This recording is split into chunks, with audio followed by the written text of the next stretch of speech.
Shalom, puji dan syukur kita persembahkan di hadapan Tuhan atas segala kasih dan kebaikan-Nya yang boleh kita alami dan temui di hari ini, Kamis 27 Oktober 2022.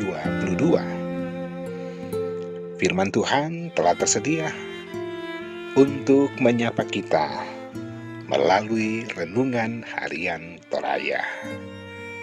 Mari berdoa. Bapa di sorga, firman Tuhan kembali diperdengarkan di hari ini. Layakkan kami Tuhan untuk menerima firman-Mu, dan dengan firman ini, kehidupan kami di hari ini dan seterusnya sungguh-sungguh digerakkan oleh firman Tuhan. Berbicaralah, kami sedia mendengar di dalam nama Tuhan Yesus. Amin.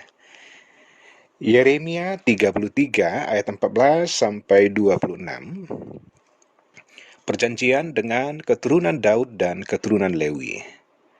Sesungguhnya waktunya akan datang, demikianlah firman Tuhan, bahwa aku akan menepati janji yang telah kukatakan kepada kaum Israel dan kaum Yehuda.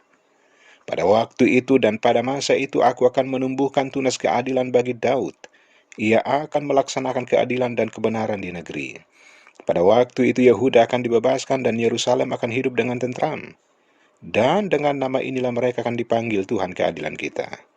Sebab beginilah firman Tuhan, keturunan Daud tidak akan terputus duduk di atas tahta kerajaan kaum Israel.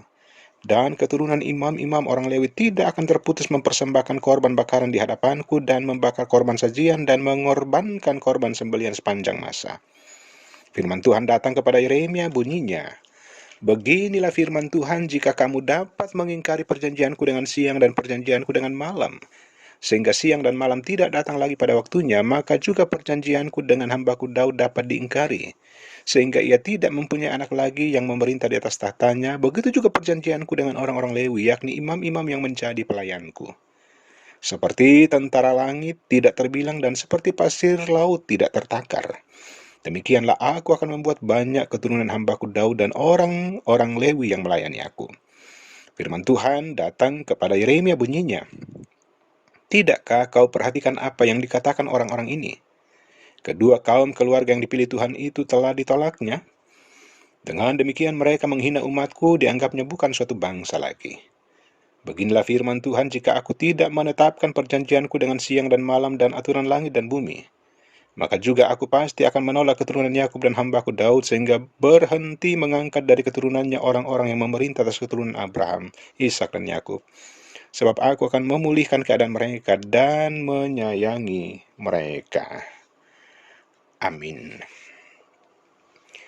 Harapan baru dalam pemulihan.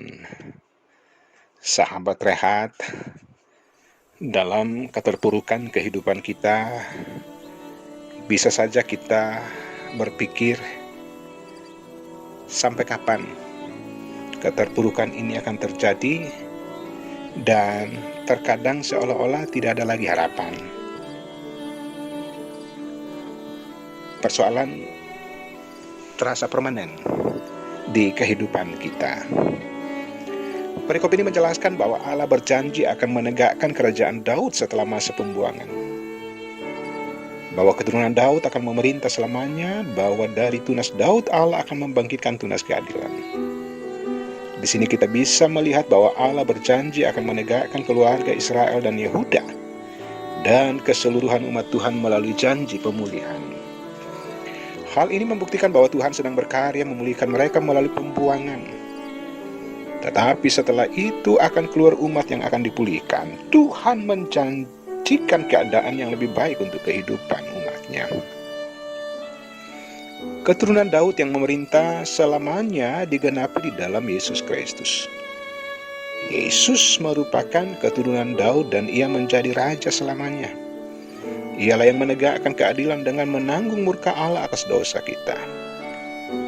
Dengan firman di hari ini, kita bisa menghayati bahwa seburuk apapun kondisi dan situasi kita sampai saat ini, Tuhan pasti akan memulihkannya. Dan itu menjadi pengharapan kita, dan pengharapan yang tentunya kita bawa dan sandarkan kepada Allah saja.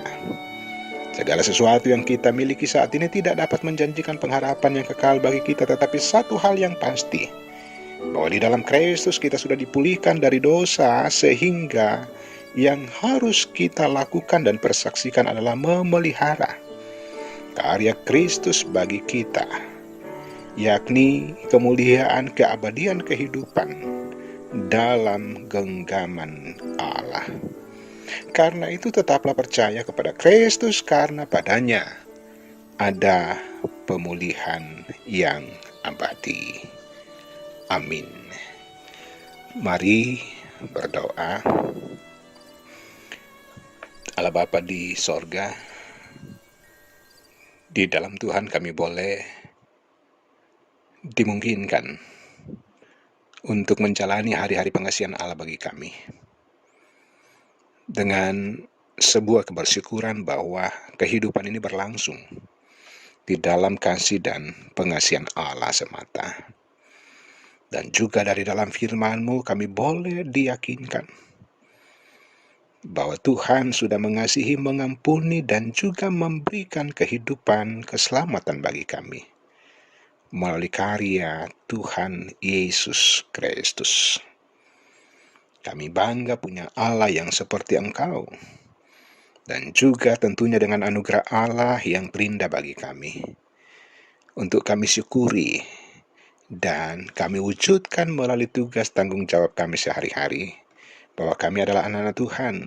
Kami adalah orang-orang yang merdeka di dalam karunia Kristus. Ya Allah, ya Tuhan kami, di hari ini biarlah Tuhan saja yang menopang kehidupan kami dengan tuntunan Roh Kudus-Mu. Tuhan memampukan setiap anak Tuhan dalam gumul yang mungkin juga hari ini serasa bahwa persoalan keterpurukan kehidupan serasa permanen. Bersama dengan Tuhan selalu ada jalan keluar, ketika anak Tuhan terus berharap dan percaya hanya kebagimu saja. Yang sakit Tuhan lawat dan sembuhkan, yang dalam pergumulan karena duka cita, Tuhan sanggup menopang dan menghibur. Sehingga seluruh kehidupan kami adalah kehidupan yang mempermuliakan Tuhan. Kami tahu kepada siapa kami mempercayakan kehidupan ini. Bapa di sorga, terpujilah Engkau, di mana saja anak-anak Tuhan berada di hari ini, bahwa bersama dengan Tuhan, kehidupan kami senantiasa terpelihara dengan baik. Ampuni segala dosa, keterbatasan kami di dalam nama Tuhan Yesus. Amin. Demikian sapaan firman Tuhan di hari ini. Hiduplah di jalan Tuhan, maka kehidupan kamu semakin mempermuliakan Allah. Tuhan Yesus memberkati.